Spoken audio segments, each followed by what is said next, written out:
하나님의 말씀 교독합니다. 시편 11편 1절에서 3절의 말씀까지입니다. 1절을 먼저 읽습니다. 내가 여호와께 피하였거늘 너희가 내 영혼에게 새같이 내 산으로 도망하라 함은 어찌함인가. 악인이 활을 당기고 화살을 시위에 먹이며 마음이 바른 자를 어두운 데서 쏘려 하는도다. 터가 무너지면 의인이 무엇을 하랴. 오늘 읽었던 말씀 가운데 마지막 7절을 함께 읽겠습니다. 여호와는 의로우사 의로운 일을 좋아하시나니 정직한 자는 그의 얼굴을 배우리로다. 아멘. 이 말씀을 읽다가 보니까 마치 철로 역정에 나오는 그리스도인이 생각이 납니다. 이번 탐사에서 저희들이 베포드를 가면 그가 다녔던 교회가 있었습니다. 거기에 한 종각이 있는데 그 종각에 문이 있고 제가 거기서 제가 해설을 한 적이 있었습니다. 그것은 그의 삶 속에서 중요한 것이었습니다. 그리스도인 자체가 과거에는 자기는 빈둥빈둥 살면서 살았던 그 자였지만 그는 아내의 경건함에 감동이 되어 가지고 그는 교회를 다녔습니다. 그 교회를 다녔다 이 말입니다. 기포드 목사님이 목회했던 교회인데 그러다가 형식적으로 그는 교회를 다니다가 그는 말씀을 깨닫기 시작합니다. 그는 땜장이로 일을 하기도 했지만 뭐 배운 게 없어가지고 빌어먹는 식으로 그는 가난하게 지냈습니다. 하지만 그의 아내의 경건함이 한편으로는 큰 도움이 되어가지고 그는 회심의 경험을 합니다.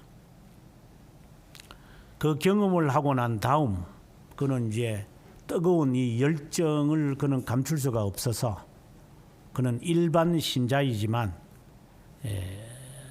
자기가 담고 있는 이 복음을 선포하러 다닙니다.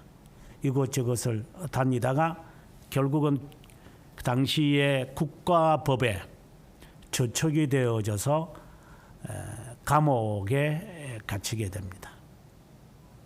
저희들이 그 맞은편 호텔에서 저희가 숙소를 정했습니다. 지금은 이제 다리가 놓여져 있는데 그 다리 그 밑에서 감옥의 장소다라고 되어 있는 표지판을 보면 거기서 그는 12년을 그는 그 감옥에 지하 감옥에 거하게 됩니다. 12년입니다. 12년 동안 그는 그 감옥 생활을 합니다. 그 아내가 그에게 전해준 성경이 그에게는 유일한 위로였습니다. 그는 성경을 수차례 읽었습니다. 12년 동안 몇 번 읽었을까요? 아마 성경만 읽었다고 하면 아마 1000번 정도는 읽었을 것이라고 저는 예상을 합니다. 1년에 성경을 8번 내지 10번은 읽을 수 있습니다. 몸이 불편하신 분들을 제외하고 바쁜 사람들을 빼고 집에 있는 부인들이나 뭐 집에 하루 종일 있는 분들은 적어도 성경을 한 달 만에 성경을 2차례 정도는 읽을 수 있습니다. 방학을 당했을 때 대학생들 같은 경우에는 방학 동안에 한 3번 정도는 읽을 수 있습니다. 12년 동안 그는 성경을 몇 번이나 읽었는지는 모르지만 그는 성경을 수백 번 읽었을 것입니다. 그리고 그는 석방을 당하고 그리고 그는 또다시 복음을 선포하다가 감옥에 또다시 그는 6개월간 갇히게 됩니다. 그때 그는 비로소 철로 역정이라고 하는 이 책을 쓰게 되어지는 계기를 마련했고 쓰게 됩니다. 그것이 지금 저희들이 세계적으로 가장 많이 읽혀진 철로 역정입니다. 저는 그 장소를 4번을 가면서 많은 것을 저는 생각합니다. 12년 동안 뭐 했을까?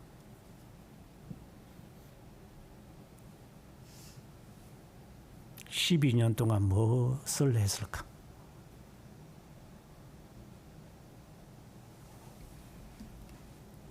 아마 성경을 그 정도 읽었다면 일자 무식자지만 그는 무식자입니다.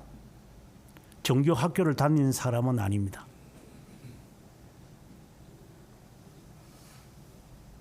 그는 구원의 전 이 과정을 그는 깨닫게 되었습니다. 아, 이게 구원의 과정이구나. 이게 여정이 이런 거구나. 저는 먼저 여러분들에게 묻습니다. 구원의 여정을 말할 수 있느냐? 구원의 여정이 어떤 거냐? 적어도 흔히들 말하는 로드맵이라고 그러는데 어디를 간다면 로드맵은 가지고 있느냐? 아직도 인생에 로드맵이 없이 이건 제가 뭐 내일 일을 모르는데 무슨 로드맵을 하겠어요? 라고 그런 식으로 말을 하는 것인데 일반적으로 그런 말하는 사람들이 있겠지만 저는 그런 사람들에게 직격탄을 던집니다. 너는 말귀를 못 알아듣는구나. 로드맵이라고 하는 것은 전체를 말하는 거다. 너 인생 전체를 어떤 맵을 가지고 살아가느냐라고 하는 말이다. 네가 뭐 10대 같으면 너가 40에 60에 너는 예상을 하고 살아가느냐. 아이고 뭐 그때까지 뭐 주님 부르면 가지요. 말도 안 되는 소리만 찌끄리고 있고. 인생의 맵은 가지고 있습니까? 40대 무엇을 하리라고 하는 건지 예상은 하고 있습니까? 결혼하지 않은 사람들이 결혼하고 난 다음에 어떤 일이 일어날 것이라는 예상은 해봤습니까? 자녀를 낳고 나면 자녀가 어떨 것이라는 예상을 해봤습니까? 결혼을 하고 난 다음에 배우자가 어떤 짓거리를 할지는 예상은 했습니까? 그런 로드맵을 하지 않고 인생을 살아가는 자가 무슨 구원의 여정을 예상하겠습니까? 지 인생도 여정이 없는데 구원의 여정은 상상이라도 했겠습니까? 너는 어떻게 죽을 것 같으냐? 네가 이 짓거리 하다가 네 나중에 어느 형편에 빠져가지고 네가 질랄병에 걸릴지 어떻게 아느냐? 그런 여정도 없는 자와 혼인을 합니까?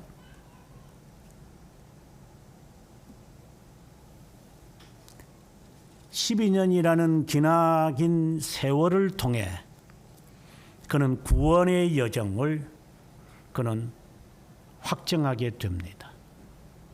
이것이 인생이구나. 내가 이 세상에 살아야 할 분명한 것이다. 그래서 그는 무식자지만 글을 씁니다. 국문학과를 나와야 글을 작문하는 게 아닙니다. 문학을 전공해야 글을 쓰는 게 아닙니다. 자신이 어떤 여정을 꿰뚫고 있느냐입니다. 그 꿰뚫고 있으면 이 글은 자연스럽게 나옵니다. 이게 하나의 예술입니다. 글이라는 것을 가지고 장식을 하는 겁니다.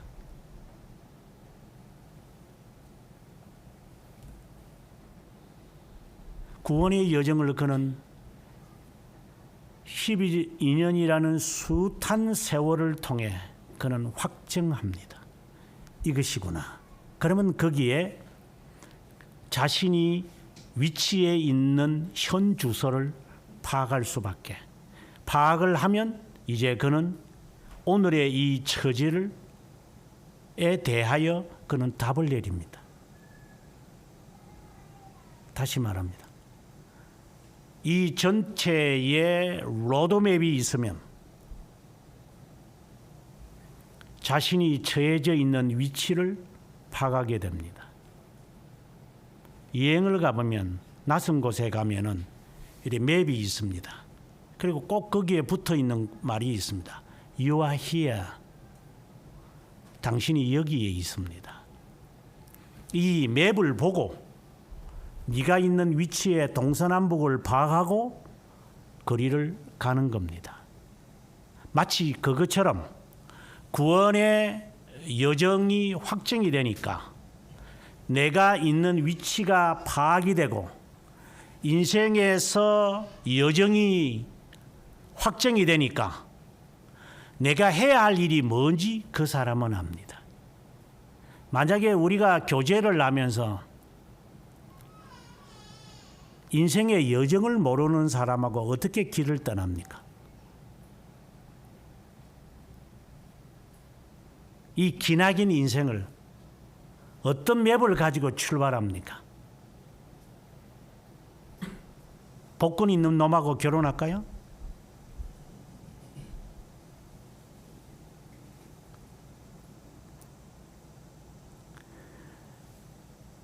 구원의 여정을 확정하고 났을 때 오늘에 있는 나의 이 위치가 정해지면 어디를 가야 되고 무엇을 만날 것이냐를 예상하게 됩니다. 그러면 준비합니다. 이거는 맹신하고 다릅니다. 이거는 믿음입니다. 그 여정을 알고 있고 내 서 있는 위치를 알고 있으니까 내가 이것을 해야 된다 이제 하고 벌떡 일어납니다. 사람은. 그러니까 해야 할 일을 합니다. 이거는 목적을 말하는 게 아닙니다. 자신의 상황을 정확하게 파악을 합니다. 오늘의 이 시편 11편 자체가 우리들에게 한편으로 보면은 다윗이 이 사실을 파악하고 있는 것 같아요. 그리스도인이라고 하는 이 자체가, 예수를 믿는다는 이 자체가 황홀에 있지 않다라고 하는 것을 다윗은 우리에게 말해요. 그리스도인도 마찬가지고 철로 역정해. 예수 믿는 게 무슨 가정의 불화를 해결하는 겁니까? 부부 사이에 해결하기 위해서 예배 마치고 나면 상담 전공하는 사람이 앉아가지고 상담소 하고 있습니다. 교회는 상담소가 아닙니다. 예배 마치고 나면 저것끼리 모이는 그러한 부서 모임들입니까?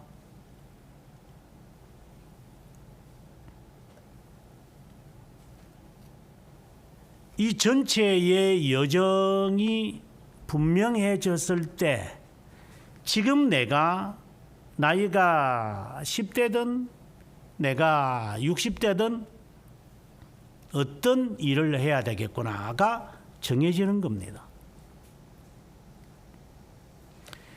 예수 믿는 사람으로 길을 내가 걷겠다. 내가 예수 믿는다. 이것이 우리에게 확정이 되었다면 난 예수 믿는 사람이다 라고 한다면 예수 믿는 사람의 이 여정의 로드맵이 무엇인지를 정해야 합니다. 확정해야 합니다. 이것도 모른 채 그리스도인으로 살아가는 것은 불가능합니다. 그리스도인의 로드맵이 뭡니까? 예수 믿는 사람들이 어떻게 살고 무엇을 알고 살아가는 거지 정해야 합니다. 제가 졸업하는 전도사들에게 이런 말을 합니다. 너희들이 신학을 공부하고 난 다음에 뭐 3년이든 4년이든 7년이든 간에 졸업을 앞두고 신학의 전체를 너가 정리하지 못한다거나 글로 표현하는 걸 말합니다. 이 말하는 걸 하는 게 아니라 표현하지 못한다거나 그리고 4년을 배웠던 3년을 배웠던 요즘은 3년 배우는 애들이 많죠. 그 배웠던지 간에 내가 평생 내가 이 복음을 구원의 진리를 선포해야 되는데 이것에 대해서 너가 쓸 수 있는지 스스로가 파악해라. 그거 못하면 좀 쉬어라. 로드맵도 없는 놈을 따라갈까요?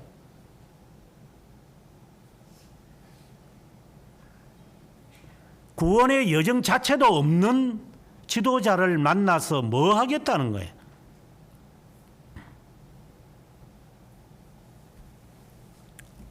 그 여정을 모른다면 적어도 저는 배우면서 제가 하겠습니다. 부지런히 배우겠습니다. 모르니까 그것도 안 하고 알지도 못하면서 살아가는 것만큼 미련한 인간이 어디 뭐 주먹국으로 살까? 뭐 어째 되겠지 그냥 살자 그냥 이런 식으로의 사는 사람에게 인생을 겁니까? 뭐 그렇게 하세요. 그렇게 사세요. 그리스도인은 아닐 겁니다. 그리스도인의 구원의 이 여정은 확정되어져야 합니다. 그리스도인이라고 할 때는 어떤 일을 직면할 것을 예상하면서 살아갑니다. 어떤 일을 직면할 때 어떻게 대처해야 되고 어떤 대안이 있어야 되고 그것에 대해서 나는 어떤 대책으로 나는 대처할 것이다 라고 하는 이 맵이 적어도 머리에 담겨 있어야 합니다. 담겨 있습니다. 두 번째 묻습니다.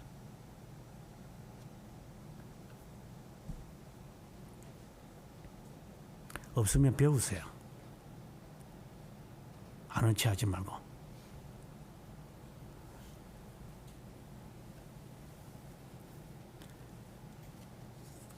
좀 더 구체적으로 세 번째 질문으로 들어가서 그리스도인이냐라고 하는 확정을 하는 데 있어서 가장 중요한 것은 죄의 문제입니다. 너는 이 죄가 끔찍하게 싫으냐? 죄의 노예였고 사탄의 노예였고 세상의 노략질을 당하였다는 사실을 인정한 것이냐?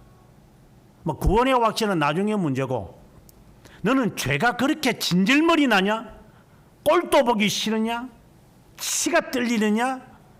그냥 죄라고 하는 어떠한 사탄의 세력, 이 세상의 이 유행, 세상의 이 문화가 그렇게 증오스럽느냐? 저는 아직 그 정도는 아닌데요. 그럼 제가 단언하지요. 당신은 구원의 확신이 없어. 단언하지요. 당신은 아직 그리스도인이 아니야. 뭐 네가 지옥 갈지 천국 갈지 나는 모르겠지만 확신은 없는 거야. 네가 직분이 무엇인 직위가 무엇인지 난 모르겠지만 네가 나이가 몇 살이나 처먹었는지 모르겠지만 나는 그거는 알 길은 없고 분명히 단언하기를 당신의 구원은 불확실해.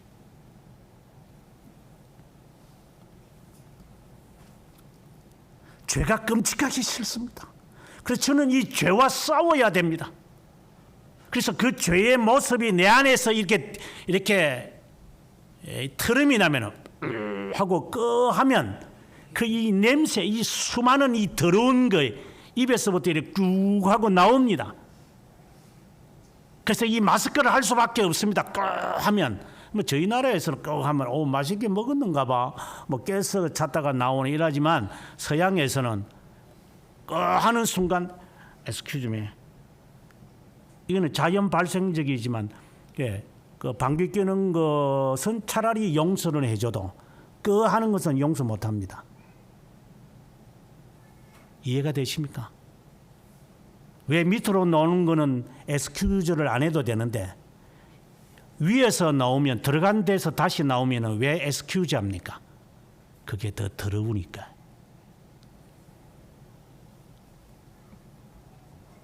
이거는 소화돼서 나오는 거고 위에는 소화도 안 된 그 썩은 거 그대로 나오는 거잖아. 여러분은 트림을 합니까? 가스를 어느 방향으로 틀어내는 겁니까? 그래서 하고 나면은 정말 미안한 마음으로 excuse me, 정말 미안하다. 이 썩은 냄새를 피웠으니 제가 수요일 날 저녁이나 화요일 날 저녁에 저희 교회를 오기 위해서 저희 집에서 출발해서 104동을 딱 돌면은 꼭 그 순대를 파는 그 다마스 차를 가고 있는 사람이 있어요. 그 사람들은 거기에 서서 그거 먹으려고 기다리더라고. 그 냄새, 이 순대 이 냄새가 얼마나 공기를 오염시키는지. 그래서 제 마음에 고발해가지고 이걸 여기 하지 못하도록 해야 되나 이런 마음이 제가 지금 수년을 동안 마음에 두고 이렇게 해야 되는 것인가. 그 악취, 그 불에 타서 나오는 그 좋지 못한 그 이 기름을 불태워서 나오는 이 악취, 순대를 말하는 게 아니라 악취 자체, 멀리서도 100m 멀리서도 맞는 이 악취, 이거 이 더러운 거, 이거 이 오염된 이 공기, 이것을 해결해야 되나 말아야 되나 하면서 제가 이 저녁에 오곤 합니다. 이 나오는 건 더럽습니다.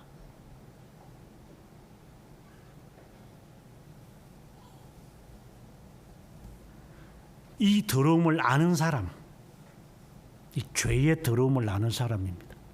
물론 이 트름하는 것이 뭐 죄하고 무슨 관계가 있겠나마는 주님께서 하시는 말씀이 들어가는 것이 죄냐, 나오는 것이 죄지. 입에서 나오는 것이 죄라고. 이것이 정오스러워야 돼. 인간답지 못하는 나, 인간으로서의 살지 못하는 내가 참된 인간을 말해요. 세상이 가공한 이런 인간을 말하는 게 아니라 인간 그 자체 본연의 모습에서 벗어나는 내가 참 정오스럽다. 그러면 그 사람은 인간됨이 된 사람이에요. 정오스러워야 돼. 그런 사람인가? 세 번째 묻는 겁니다. 당신은 그리스도인입니까? 죄가 정오스럽습니까? 아직 죄에 대하여, 나는 사탄에 대하여 이 세상의 이 문화, 이거 따라 쫓아가는 거, 이거 정말 정오스럽습니다. 정말 싫습니다. 정말 나 안 따라가고 싶습니다. 그렇다고 해서 떠날 수는 없죠. 그러면 오늘의 이 말씀이 답이 되는 겁니다. 정오스러운데, 싫은데, 그럼 어떻게 해야 되지? 여기에 오늘의 이 말씀이 나오는 겁니다. 다윗은 이것을 분명히 알고 있어요. 아하, 왕을 음해할 자가 감히 있겠습니까? 뭐 지금 뭐 대통령을 이렇게 말 저런 말을 이렇게 하고 뭐 대통령을 옹호하고 하는 사람들이 있는데,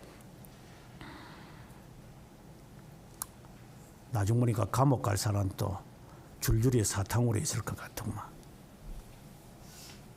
이 권력이 이제 1년 반 지났으니까 3년 반 남았는데 얼마나 갈 것 같아?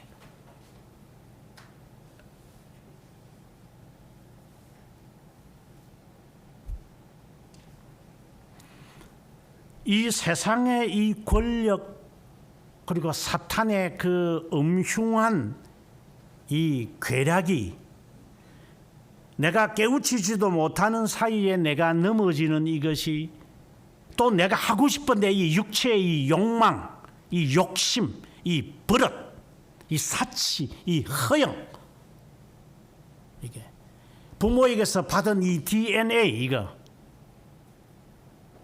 아주 좋지 못한 것들이 우리의 이 나 자신을 만들어가고 있어요.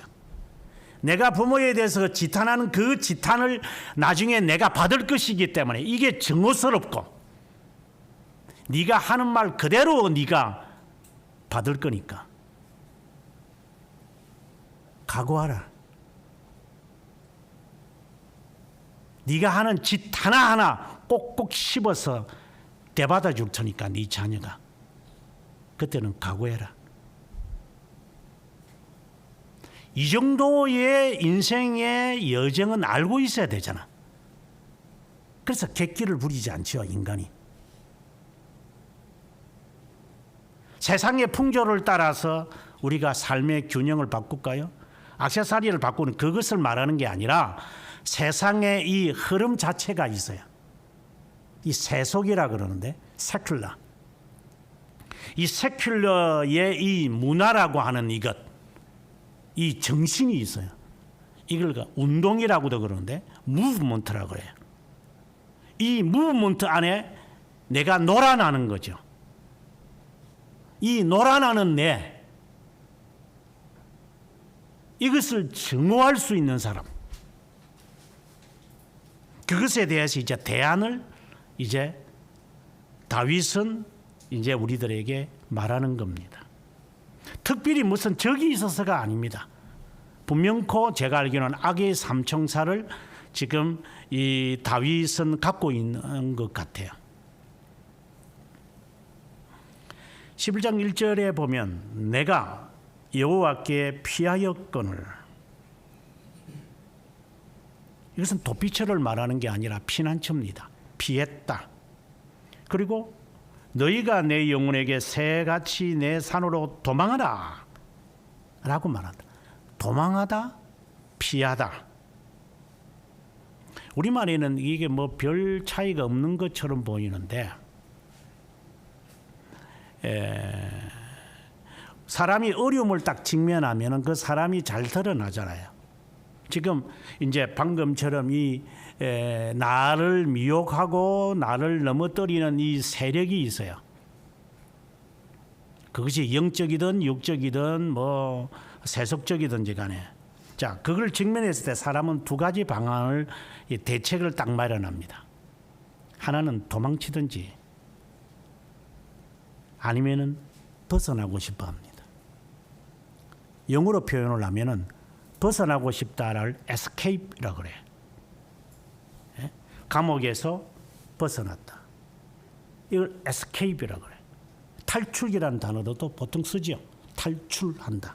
빨리 벗어나고 싶어. 탈출하고 싶어. 내가 지금 스트레스를 받고 있는 데서 빨리 escape를 하고 싶다. 이게 이성이 우리들에게 하는 말입니다. 빨리 벗어나라. 그래서 쾌락을 해서 이 내가 받고 있는 디프레스에서 벗어나고 싶어 하는 거예요. 이건 이성이 하는 말입니다. 이 세속입니다. 그러면 성경은 뭐라고 말하죠? 신앙은 무엇이라고 말합니까? 세상은 탈출해라! 탈출해라! 벗어나라! 빨리! 그럼 어떻게 해야 돼? 이렇게 이제 방안을 이제 빨리 이런 이 스트레스 자체가 싫으니까 인간이 그래서 에스케이프 하고 싶어 하는 거예요. 그건 이성이 말해주는 거다. 그러면 신앙은 뭐라고 말하죠? flee, 도망쳐라. 이 개념 차이를 아시겠습니까? 다시 말할게. 어떤 일을 직면하면 인간은 디프레스를 받으면 두 가지 행동을 대처합니다. 하나는 도망치는 사람이 있고 한 사람은 탈출하고 싶어 합니다. 벗어나고 싶어 한다 이 말이에요.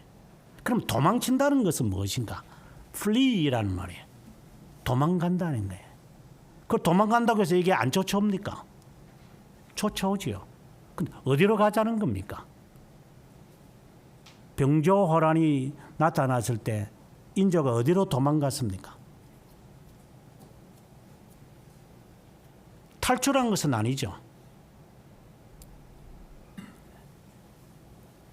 선조가 이 나라에서 탈출을 하려고 임진왜란때 도망을 가는 이유가 탈출을 하려고 하니까 우리의 이 민족의 이 가슴에 한을 갖게 되는 거죠.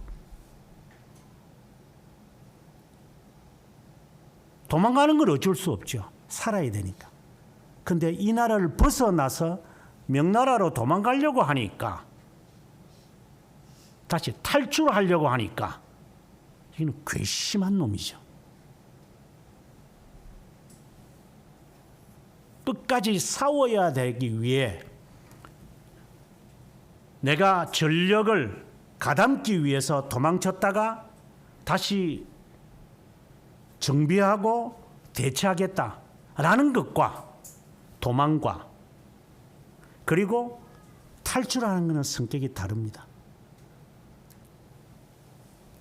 명심하고 있으십시오. 탈출하지 마십시오. 도망가십시오. 어디로 도망갑니까? 이제 여러 압박이 있고 내가 감당이 안 되는 일들이 있어요. 예기치 않은 일들이 발생할 수도 있어요. 그때 어떻게 할 겁니까? 도망가야죠. 내가 재정비를 위해서 내가 도망가야 되냐? 어디로 가야 되느냐라고 할 때 1절에 다윗은 담대하게 말합니다. 예수님께 하나님께 나는 피했다. 하나님께 피난처를 찾았다 이 말입니다. 그래서 우리 찬송가인은 오늘 찬송도 불렀습니다마는 만세반석 열린 곳에 내가 숨어 있으니 이렇게 나와요. 반석에 내가 숨어 있겠다. 이거 피난처를 찾았다는 거야. 도망을 가서 어디로 가느냐? 요한계시록 12장 6절을 보면은 이제 한 여인이 임신을 했고 용이 사탄의 세력을 말하죠. 여인이 아이를 배웠다라는 것은 문자적으로는 마리아가 예수님을 잉태했다는 것이고 이거는 교회가 지금 그리스도를 바라보는 어떤 그런 이제 상징적인 뜻이에요. 그런데 이 사탄이 아기가 나오는 것을 삼키려고 죽이려고 기다리고 있어요. 그때 이 여인이 광야로 도망을 해요. 도망을 쳐서 광야에 갑니다. 거기에서 뭘 하느냐? 보세요. 이성은 탈출하라고 그래요. 벗어나고 싶어 하니까. 그러나 신앙은 도망가라는 거예요. 어디로? 주님께로. 그 도망가서 뭐 하는데요? 주님에게 와서 뭐 할 건데? 12장 6절에 분명히 말하기를 그는 양육을 받더라. 아기를 거기에서 놓고 그 아이를 양육하더라. 하나님이 왜 나에게 도망치라고 하는 것인가? 그것은 양육을 받으라고 하는 겁니다. 벗어나고 탈출하라는 게 아니라 피하라고 하는 거죠. 이 세력이 워낙 강하니까 피하고 거기에서 내가 정비를 해야 되겠습니다. 그러면 우리가 지금 눈에 보이지 아니하는 악의 삼총사, 사탄과 세상의 물결과 그리고 내 개인 육체의 이 잔재가 있어요. 이 세 개가 우리는 증오스러워서 우리는 예수 그리스도에게 우리는 안심처를 찾은 거예요. 피난처를 찾은 거예요. 그럼 찾았으면 그럼 오고 난 다음에 뭐 해야 되는데?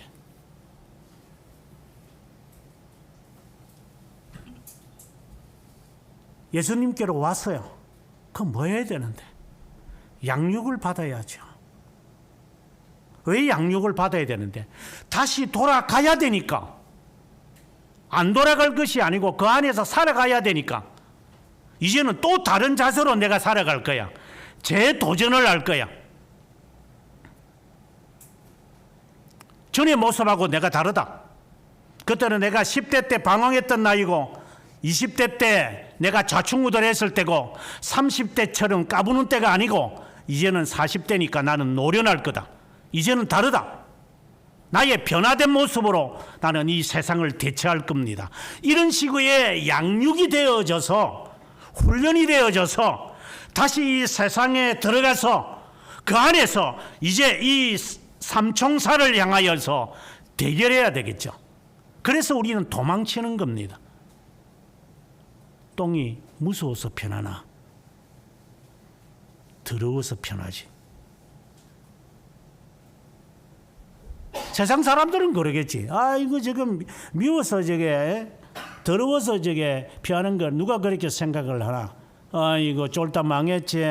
여봐, 네가 얼마나 죄가 많았으면 그래 쫄딱 망했겠나.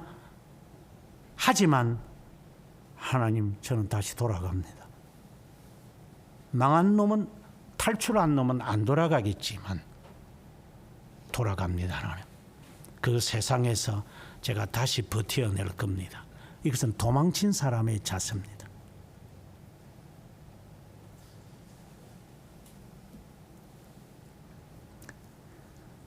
내가 주님께 피했다. 여호와께 피했다. 여기에 안심처에 내가 왔다. 이것을 신학적으로 말을 하면 솔루스 크리스투스라고 그래요. 오직 그리스도. 너가 다른 나를 돕는 분이, 여기서 피한다는 이 말은 좀 영적으로 해석을 하면은, 피한다는 이 말이, 그리스도에게 피한다는 이 말이 너를 구원할 자가 또 다른 사람이 있냐? 아, 내가 기도하니까 하나님께서 이런 사람을 덧붙여 가지고 내가 일이 좀 풀리도록 하나님이 하시네요. 이런 착각에 빠지면 안 됩니다. 인간이 함정에 빠지기 쉬운 게, 이 세상에 내 부모라 하더라도 나를 위해 존재하지 않습니다. 이건 극단적인 이야기입니다. 부모라도 나를 위해서만 살지 않습니다. 여기 부모된 자에게 스스로에게 물어보십시오. 당신 자녀들만 위해서 삽니까? 그건 거짓말이잖아요.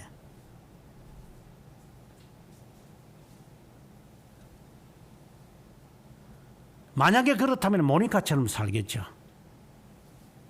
우리는 그렇게 안 삽니다. 현명으로 쳐다보십시오. 그런 세균이, 그런 세포가 있는지. 그러니까 이건 극단적인 이야기입니다. 부모가 나를 위해 존재한다, 내가 자녀를 위해서 존재한다, 그는 소설 같은 이야기 하지 마십시오. 나를 위해서 존재합니다. 내가 해야 될 의무이기 때문에 이 아이를 위해서 내가 헌신하는 것은 있어도 이 아이만을 위해서 나는 살지 않습니다. 이 극단적인 이야기니까 기분 나쁘게 들어도 어쩔 수 없습니다. 그런데 그 누가 나를 위해서 앞서서 일해 주겠어요? 아무도 없습니다.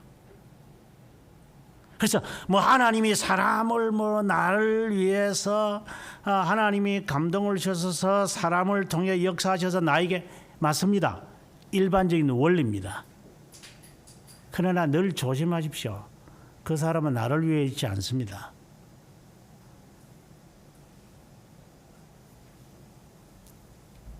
나쁘게 보라는 게 아니라 의지하지 마라 이 말입니다. 그 사람 말이라면 하나님 말처럼 믿으면서 따르지 말라 이 말을 제가 하는 겁니다.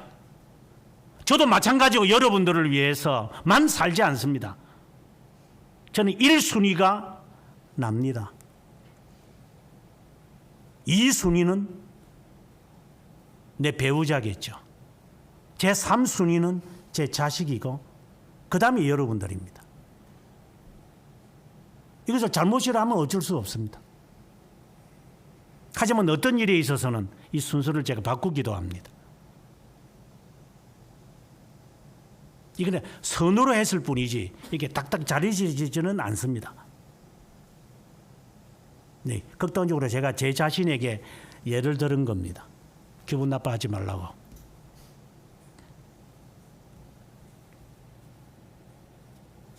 그러나 제가 바라는 것은 1순위는 하나님이 그분의 말씀에 모든 것을 다 내려놓는다. 이 마음은 제 마음에 갖고 있는 신앙의 지조입니다.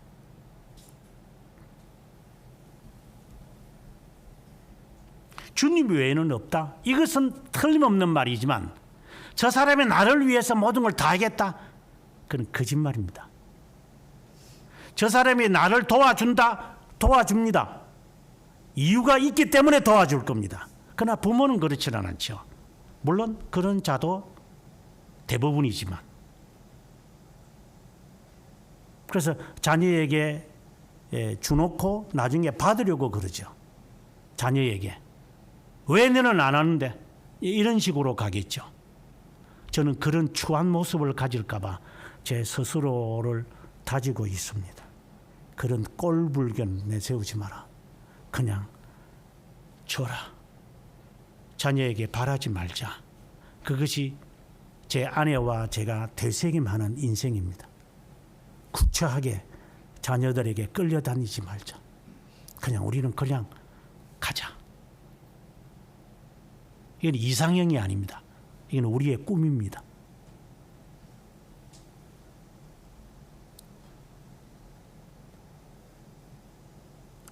여러분들에게도 제가 기대하는 게 없습니다.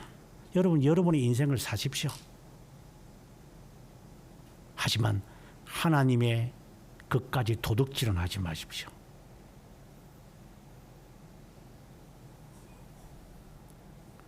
거기서 제가 분노를 느끼는 겁니다. 도둑질하지 마라. 하나님 밖에 없다라고 하는 것이 분명해야 됩니다. 솔루스 크리스투스냐? 죄에서부터 벗어나는 것도 그분이, 내 삶을 전체를 다 보존하고 보전하실 분 또 주님. 그래서 그분의 명령에 나는 복종할 것이다. 이런 것이 돼 있느냐? 이것이 그분께 피했다라고 하는 고백의 내용입니다. 그런데 성경 제일로라고 하는 그 프리마 스크립추라처럼 이때는 하나님, 그리고 요때 가서는 이런 것, 이런 식의 양다리 걸치는 인간들, 프리마 스크립추라, 성경 제일, 아주 좋은 말입니다. 하지만 딱 들어가면 솔라 스크립추라가 아니라 프리마 스크립추라입니다. 우선순위 해놨다가 아니면은 여차하면은 집어 던져버리고 내가 이렇게 나서겠다. 이런 식의 이야기를 하러가는 이런 타협적이고 생쥐처럼 살아가는 것. 그래서 자녀 교육에서는 하나님이 간섭하지 마라. 내 취미생활에서는 하나님 간섭하지 마라. 교회가 내 인생관에 있어서 간섭하지 마라. 내가 필요할 때 당신 프리마 되어지. 내가 당신만을 위해서 그거는 나 못하겠다. 이런 식으로 살아갈 겁니다. 그거는 그리스도께 피한다라고 하는 것은 거짓말입니다. 그는 새빨간 거짓말입니다. 회개하십시오. 그것을 정오하십시오. 교회만을 위해서 사는 사람들, 그 말 자체는 틀린 말은 아니지만 그렇게 살아가는 사람이 있다면 그것도 조심해야 됩니다. 어떤 교회를 위해서 네가 사는데? 교회에 대한 정의가 내리지지 않은데 교회만 다 되나? 그런데 그 다음에 이야기입니다. 너희가 내 영혼에게 묻기를 이렇게 말합니다. 여기서 너희는 누군지 모릅니다. 아마 여기는 틀림없이 지금 다윗이 직면하고 있는 무슨 그 정체 모를 세력인 것 같아요.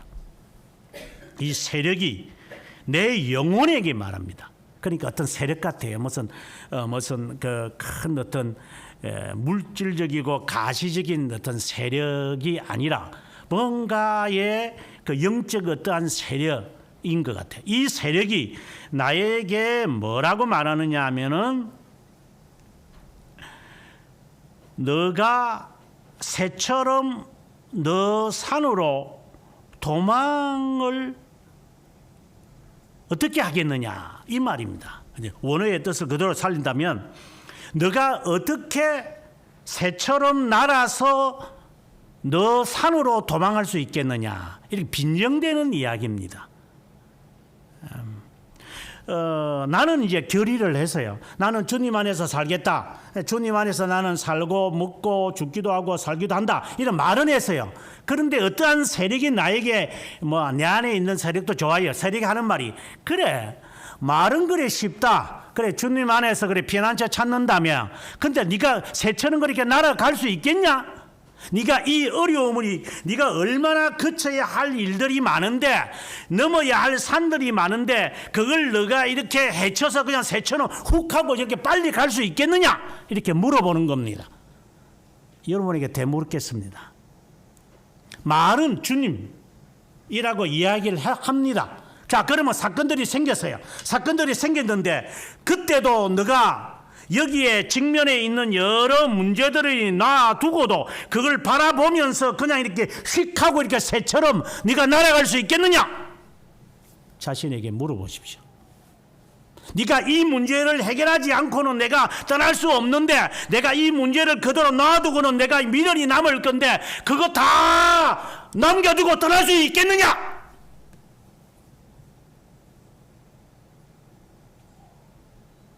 무슨 말인지 이해가 안 됩니까?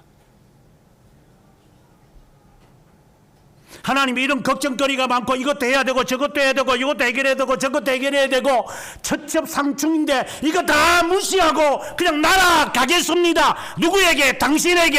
당신의 뜻을 기다리고 당신의 말씀대로 하겠습니다. 당신이 요구하는 대로 내가 지키겠습니다. 하겠습니까? 네 자식이 열이 나는데 그거 놔두고 교회 갑니까? 아주 쉽게 이야기할게. 네가 피곤한데 내일 직장 가야 되는데 그거 인정하지 않고 네가 네 쓴 이 몸뚱아리 이끌고 불덩어리 같은 것을 이끌고 네가 교회랑에 와서 예배를 드리겠느냐? 뭐 쉽게 말하면 그런 이야기예요. 네 자신을 무시할 수 있느냐?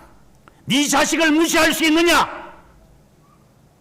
그 큰 세력을 네가 무시할 수 있단 말이냐? 주님 안에서 네가 안심하고 있을 수 있겠느냐? 이거는 실제적인 이야기지 추상적인 이야기 아니에요.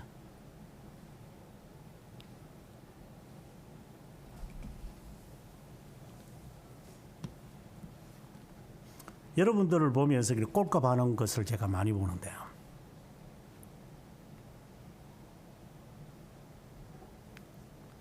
대먹지도 못한 게 꼴값들을 떨면서 가보는 모습을 제가 숱하게 제가 보고 있는데요. 언젠가 다 대가를 치르겠지만 새처럼 날아서 주님께 안심처를 찾는다.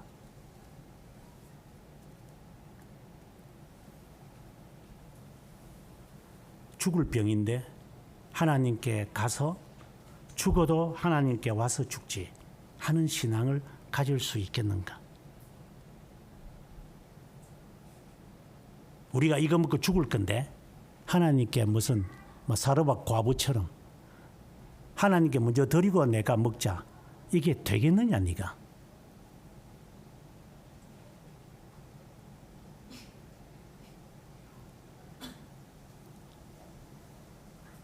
이 하나님과 나와 나의 문제 뭐 나와가 아니라 이 대등한 관계로 취급하는데 그게 되겠느냐?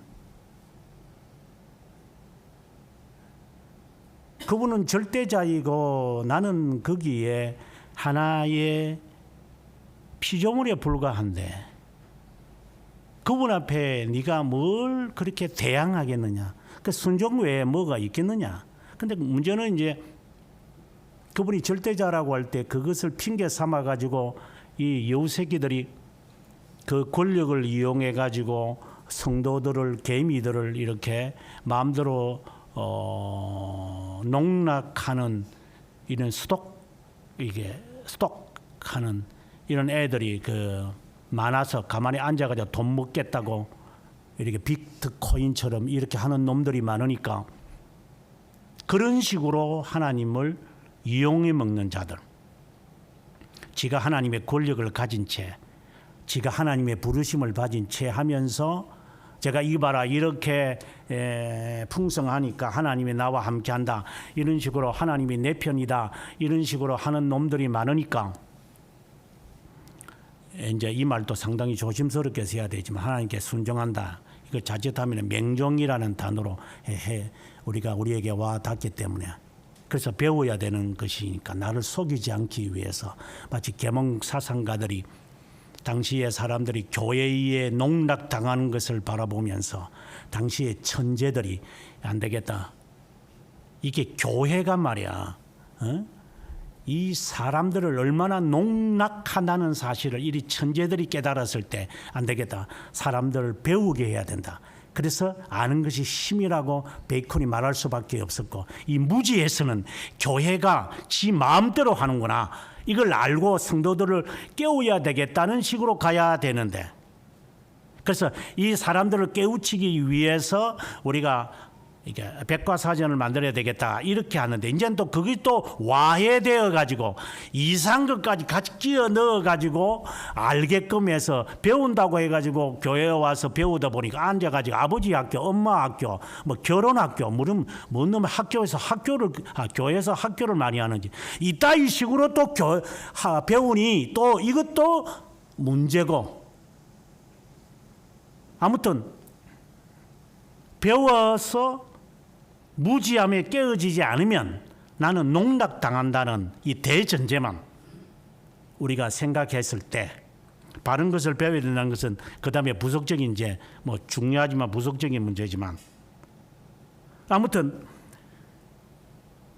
사탄이나 어떤 영적 세력은 나에게 하는 말이 네가 이거 무시하고 주님께로 간다는 말이냐 이런 식으로 빈정됐을 때 2절에서 하는 말입니다. 악인이 활을 당기고 화살을 시위에 먹이며 마음이 바른 자를 어두운 데서 쏘려하는가? 이제 거기에 대한 답입니다. 네가 어떻게 이걸 무시하고 네가 하겠다는 거냐? 이러한 이야기. 그때 다윗이 대답을 합니다. 자신의 영혼에게 대답을 하는 거예요. 네가 어두운 데서 활을 당기려고 하고 있구나. 다시 말해서 내 아픈 부분을 그대로 찔러가지고 네가 꼼짝하지 못하고 네가 날아서 가지 못하도록 만들려고 하는구나. 내 전곡을 찌르는구나 네가.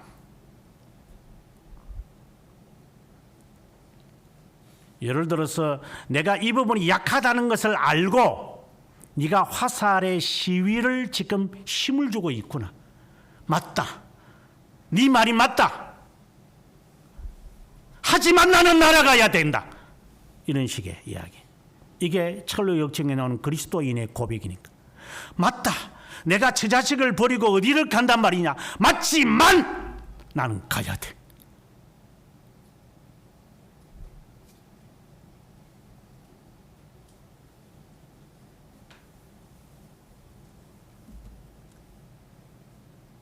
자식에게 밥도 안 해주고 네가 어디를 간다는 거야?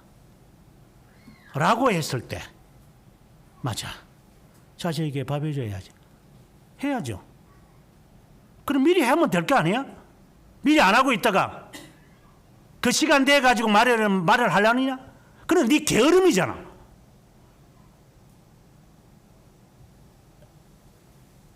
무시하고 주님께로 간다. 주님께로만 간다. 라고 말할 때 전제는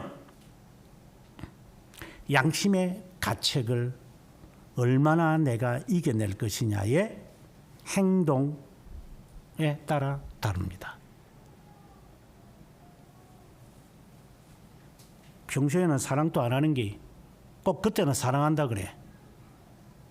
꼭 평소에는 공부도 안 하는 것들이 꼭 이때 또 공부해야 된대.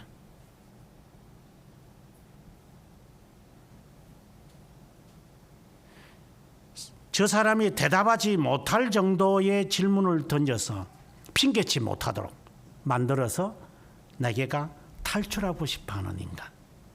이 못된 심리가 우리에게 있어요. 그때 다윗이 하는 말입니다. 악인이 어두운 데서 정체를 나타내지 않으면서 내 양심의 화살을 당기는구나.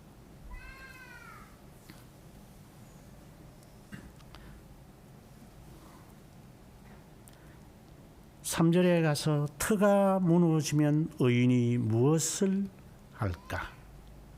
이 말은 3절의 밑에 각주에 보면 터가 무너졌으니 의인이 무엇을 해야만 했었던고, 이 말입니다. 여기서 터라고 하는 것은 세상의 여러 기준들이 있어요. 좀 이제 시차를 두고 우리가 봐야만 하는데, 예를 들어서 내가 새처럼 날아서 주님께로 갔어요. 주님께로 왔어요.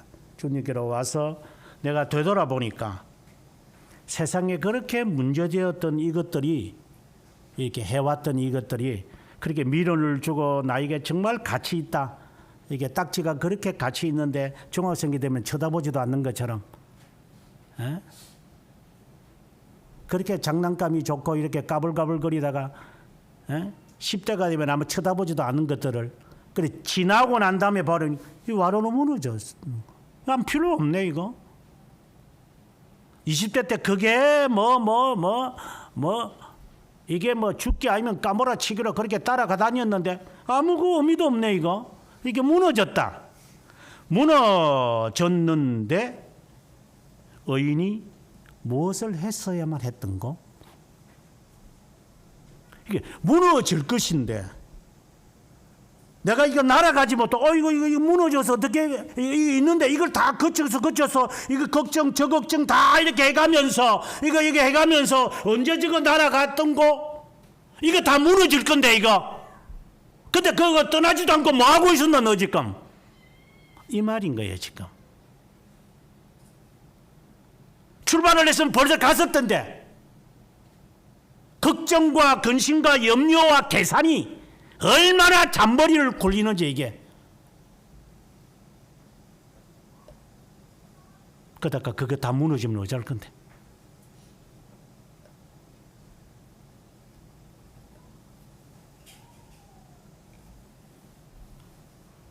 그 무너짐에 대해 이제 4절부터 마지막까지 이제 노래를 부릅니다.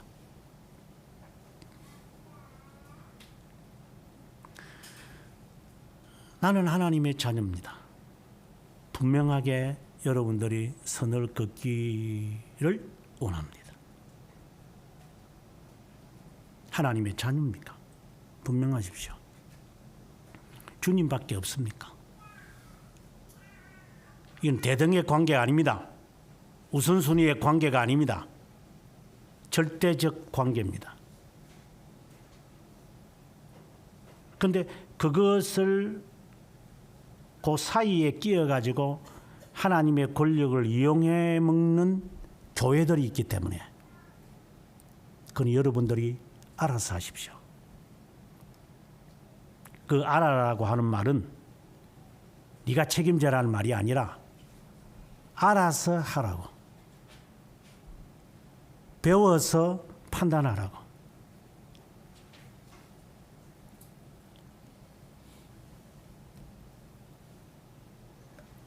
주님께로 떠나려고 하면, 주님께로 가려면 여러 장애물들이 많을 거야. 그거 쓸 짝이 없는 것들이야.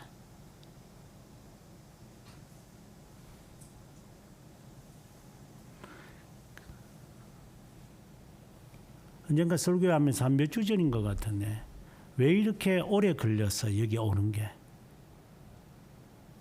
넘어지면 코 닿을 텐데 이렇게 긴 시간이 걸려야, 수십 년이 걸려야 여기에 오냐? 그렇게 후회하지 않은 사람 세상에 별로 없습니다. 왜 그렇게 빙글빙글 돌다가 쓸데없는 짓거리 다 하고 다 잃어버리고 이제 노파가 되니까 이제 와서 주님께로 와야만 하는가? 그 누가 비난을 해도 어쩔 수 없어요. 내가 그런 구정을 들을 만하니까 네가.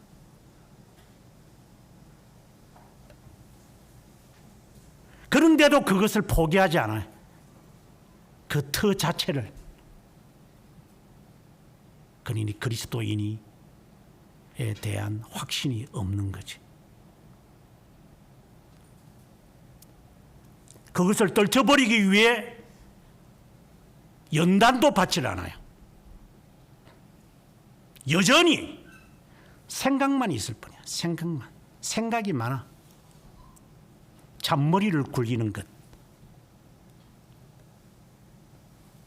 그 생각이, 지금까지 그런 생각을 해서 우리에게 득된 게 뭐 있었어요? 물론 사색을 많이 해야 돼요. 제가 말하는 건 잡심. 아무것도 아닌 것. 뭐 결혼 이야기를 하면서 제가 학생 다닐 때도 늘 하는 말. 집사람과 만나서 이번에 해운대 가서 그 글로리아 호텔 그 1층 중국집에서 했다고 이야기 아이들한테, 제 지금 카카오톡 사진에도 있습니다만, 뭐 안다고 뭐 연애를, 네가 100년을 연애해봐라. 속에 있는 거 끄집어내는가? 그럼 뭘 안다고 뭐 사기 봐야 어떻게 그렇게 그것도 모르고 결혼하나? 어떻게 알아요? 찬송 부를 때는 잘 부른다. 믿음으로 가리라. 노래를 부르지도 마라 그러면 마. 이 결정이 믿음입니다. 하나님. 이거는 믿음입니다. 네가 10년을 사귀었다고 해서 그 속에 있는 것을 네가 알 것 같아? 철저하게 감추면서 살지. 인간은.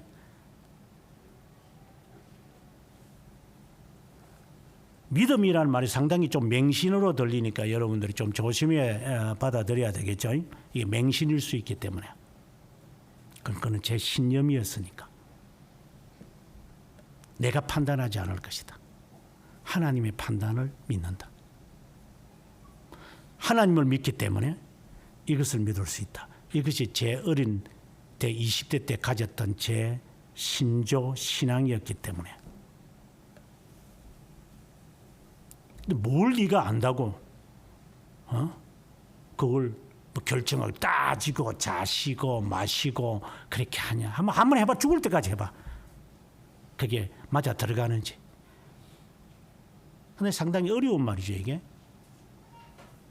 확신을 가지고 하는 것이냐, 맹신이냐 하는 이 엄청난 거리의 차이인데, 이제 그것을 메꾸는 길은 지식밖에 없죠. 그 믿음이 진실하려면 지식밖에 없으니 아는 것에 이제 갈 수밖에 없는 것이니까.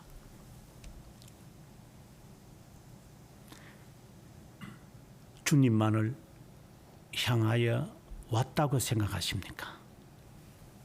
그렇다면 주님이 인도합니다. 어떻게 인도하는지, 언제 인도하는지, 그리고 무엇을 하는지 계산하지 마십시오. 오늘 오전에 공부하면서 최근에 저에게 연락을 한 교역자 이야기를 제가 한 적이 있습니다. 그래, 전도사 일 그만두고 일해라.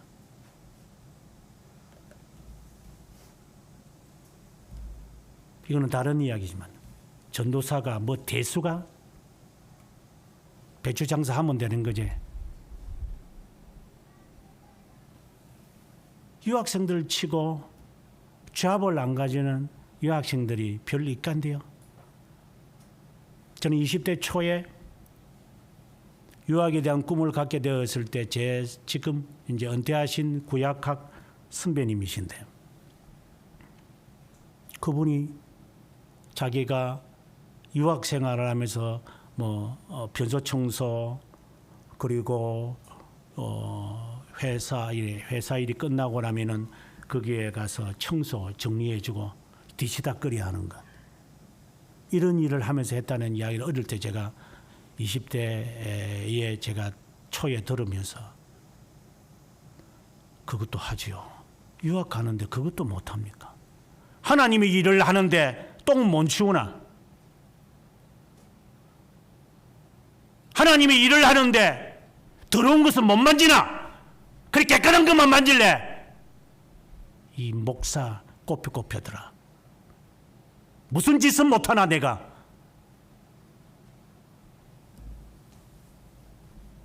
뭐 전도사가 무슨 큰 대수가 돼. 다 그렇게 외국 가서 목사들이지만 그렇게 일하면서 공부하는데 여기는 왜 못하나? 이거는 조선인은 못하는 짓이고 거기서는 할 수 있는 거가. 내 직업을 말하는 게 아니라 하나님이 일을 하는 게 그렇게 위대한 일이야?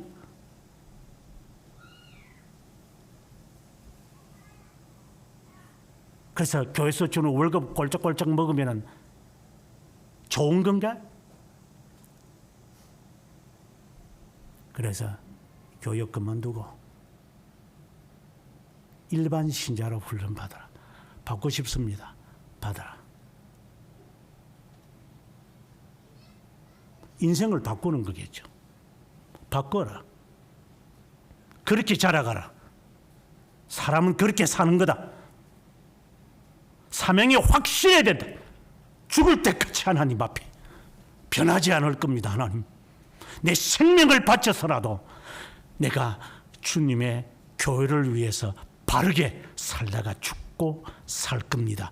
이 각오가 있기 전까지는 흉내내지 말고 목사들, 전도사들 정신 똑바로 차리며 사는 것이 지금의 메시지가 되어야 되니까.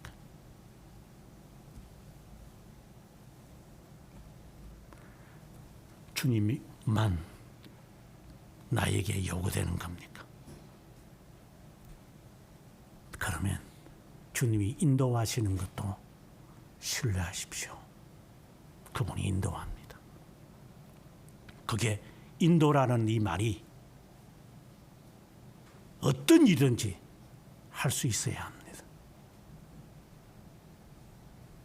이번에 애들을 데리고 가서 그 국제시장 가서 제가 지난번에도 그런 말을 했지만 제가 오늘 라칼렘에도 나왔지만 제가 신학을 해야 되겠지만 조금 머뭇거리는 시간이 있어가지고 1년 동안 제가 일본 말로 시다 일을 했어요. 허들의 일을 했어요. 그래서 이 가게 저 가게 다니면서 시키는 대로 이렇게 하는 제 과거가 생각이 난 장소가 국제시장이었습니다. 그러고 난 다음에 공장 가서 일했습니다. 뭐 짧은 거 이런 게 그리 대수인가 하는 거겠지만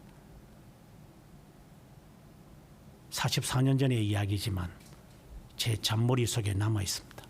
그래, 어떤 일이든지 내가 하면 되지. 공부하기 위해서 그래 고고하게 살까? 예를 들어서 부모한테 돈 받아가면서 살까?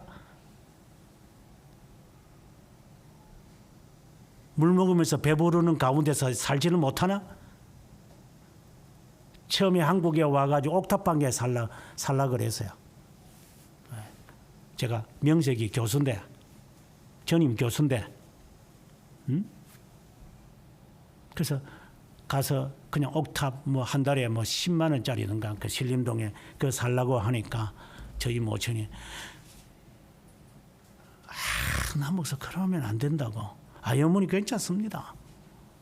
뭘 제가 거지로 살다가 왔는데 옥탑방이 뭐다 물도 잘 안 나오고 겨울 되면 내가 뭐 미국에 들어올 거고 여름 되면 미국에 들어올 건데 그거 뭐 따뜻한 봄날과 싸늘한 그 가을에만 내가 지날 건데 어머니 관계 없습니다.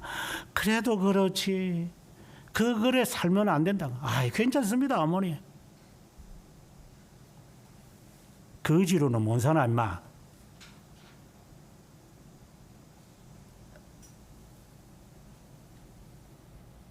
거지로는 살면서 신앙 못 지키나? 그래 고고한 직업만 가져야 되나? 그래 고고한 직업인 교수였다 내가. 하지만 먹고 살아야 한다면, 내 가족을 먹고 살려야만 한다면 난 거지도 될 수 있어. 직업이 그리 중요하나?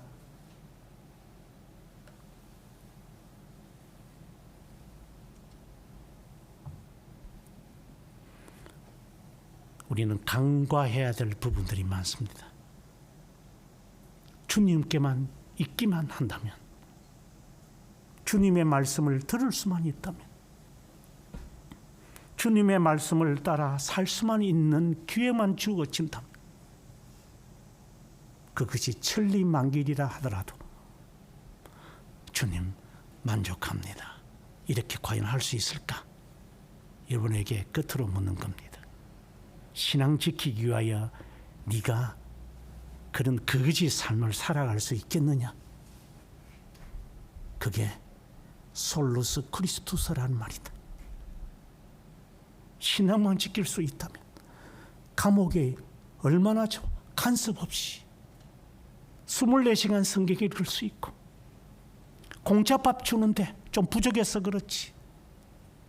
춥지만 그러면은 맨손 운동하면 되는 거고, 버티며 살아가야지. 신앙 지키기 위해서는 이 사이비들 같은 것들이 지 몸뚱아리를 위해서 주님을 버리는 게 그리스도인입니까? 지 자존심 때문에 그리스도의 명령을 거역하는 게 그리스도인입니까? 사이비들이 결과가 4절부터 7절에 나오기를 네 머리에 핀 숯불을 쌓아 놓을 것이라고. 하나님이 간과하지 않을 것이다. 하나님이 너에게 심판하실 것이다. 불로서. 이것을 알고 난 다음 다윗은 산송으로 부르며 어려우신 하나님, 마지막 저희가 불렀지만 정직한 자는 당신을 바라봅니다.